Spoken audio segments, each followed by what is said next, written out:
मंगळसूत्र चोरीतील सराईत महिला आरोपीची टोळी जेरबंद। एकूण 17,77,500 रुपयाचा मुद्देमाल जप्त। श्रीरामपूर शहर पोलिसांची धडकेबाज कामगिरी।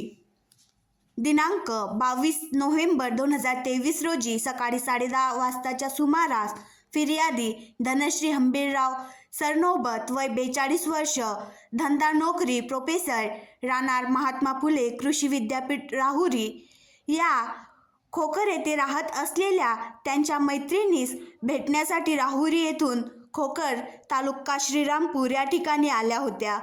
त्या मैत्रिणीला भेटून खोखर येथून निघून राहुरी येथे जाण्यासाठी दुपारी 2:30 वाजताच्या सुमारास श्रीरामपूर बस स्टँडवर आल्या व बसची वाट बघत स्टँडवर उभ्या असताना श्रीरामपूर पुणे बस आल्याने त्या बसमध्ये चढत असताना बसच्या दरवाजात गर्दी असल्याने गर्दीचा फायदा घेऊन कोणीतरी अज्ञात इसमाने त्यांच्या गळ्यातील 45,000 रुपये किमतीचे 1.5 तोळे वजनाचे सोन्याची मिनी गंठण चोरले वगैरेच्या तक्रारीवरून श्रीरामपूर शहर पोलीस स्टेशन गुण नंबर 1216/2023 भादवी कलम 379-34 प्रमाणे दिनांक 22 नोव्हेंबर 2023 रोजी दाखल करण्यात आला आहे।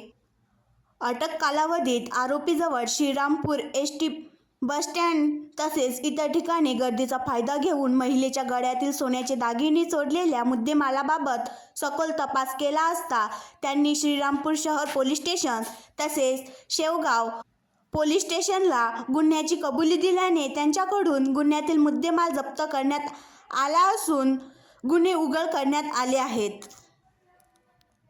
पोलिसांतर्फे नागरिकांना आवाहन। सदर गुन्ह्यातील आरोपी हे बस स्टँड, यात्रा, सभेचे ठिकाण, धार्मिक कार्यक्रम इत्यादी गर्दीच्या ठिकाणी जाऊन ज्या व्यक्तीच्या गळ्यामध्ये किमती वस्तू आहेत किंवा त्यांच्या बॅगमध्ये खिशामध्ये किमती वस्तू असण्याची शक्यता आहे अशा व्यक्तीजवळ गर्दी करून त्या व्यक्तीचे लक्ष विचलित करून त्यांच्याकडील किमती वस्तू काढून घेऊन निघून जातात। अशी गुन्हा करण्याची पद्धत असल्याने नागरिकांनी गर्दीच्या ठिकाणी आपल्या अवतीभोवती काही कारण नसता कोणी गर्दी तर करत नाही ना याकडे लक्ष देणे तसेच गर्दीच्या ठिकाणी आपल्या किमती वस्तूकडे लक्ष ठेवण्याचे आवाहन श्रीरामपूर शहर पोलीस स्टेशनतर्फे नागरिकांना करण्यात येत आहे। झाले ज्याच्यामध्ये जवळपास 20 तोलेचे जो आपले जो गंठण वगैरे आहे आणि सोन्याचा मुद्देमाल आहे ते आपल्याला आपण ते रिकवर केला, ज्यांच्या एकूण किंमत 17,77,000 रुपये होता। यांच्यामध्ये आपले अपर पोलीस अधीक्षक स्वाती भोर, आपले DYSP बसवराव शिवपूजे, पोलीस निरीक्षक हर्षवर्धन गवळी, समाधान सोळंके, रघुवीर कारखेळे, राहुल नरवडे, गौतम लगड, गणेश गावडे, रमेश राजा अत्तार, संभाजी खरात। आणखी नवीन व्हिडिओ पाहण्यासाठी आमच्या देशमुख एक्सप्रेस न्यूज चॅनलला सबस्क्राईब करा, लाईक करा आणि शेअर करा।